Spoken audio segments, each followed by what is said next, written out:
hindi mo pwedeng ipagmayabang na dahil mabait ka, kaya ka binibigyan ng blessing. Si Lord lang yung mabait. Nanalo ka, you were celebrated, but at the same time, ang daming controversy. Paano mo na-handle yun?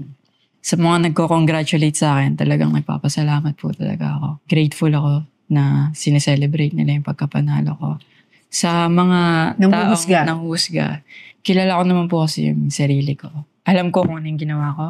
Malinis yung konsensya ko. Hindi naman nila ako kilala, hindi naman nila nakita kung paano ako nag-training. So lahat po talaga, hindi ako natatamaan, hindi tumutusok at all. Kasi? Nagmamatter pa po ba yun kung alam mo sa sarili mong wala kang ginawa? And alam yun ni Lord, kahit gaano pa ako kagaling na tao sa gymnastics, kahit gaano pa ako naghirap sa mga preparation ko, kung di ako mabuting tao, hindi ako i-bless ni Lord ng ganun eh. Lord ka ng Lord. Baka ibang Lord na yung binabanggit mo ah. Unang-una, kung talagang thankful ka kay Lord, susundin mo si Lord.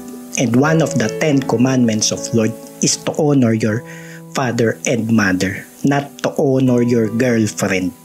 Pangalawa, hindi nagbibigay ng blessing si Lord base sa kabaitan mo. Nagbibigay ng blessing si Lord dahil mahal ka niya. Dahil para kay Lord, lahat tayo ay makasalanan at ang parusa dun ay kamatayan. Tinatamasa mo yung yaman mo ngayon dahil sa talentong binigay sa'yo ni Lord since bata ka pa at sa mga taong binigay niya sa'yo para tumulong mahubog yung talento mo.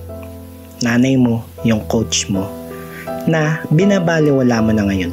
Parang na-appreciate mo na lang ngayon yung bakulaw na yan eh.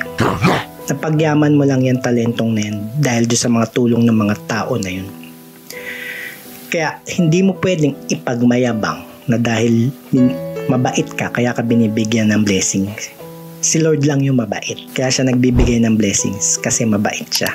Kasi hindi naman natin deserve talaga mabigyan ng blessing dahil sa mga kasalanan natin. Pero since mahal tayo ni Lord, kaya nagbibigay siya ng blessing. Gets? Tandaan nyo hindi nyo pwedeng ipagyabang ang kabaitan nyo. Hindi nasusukat sa kabaitan natin ang binibigay na blessings ni Lord. Kung ganun lang, ibig sabihin ba, lahat ng mahihirap at lahat ng parang hindi pinagpala masasamang tao? Akala siguro ni Carlos ay mabait siya. Hindi niya alam ay mapagmataas na siya.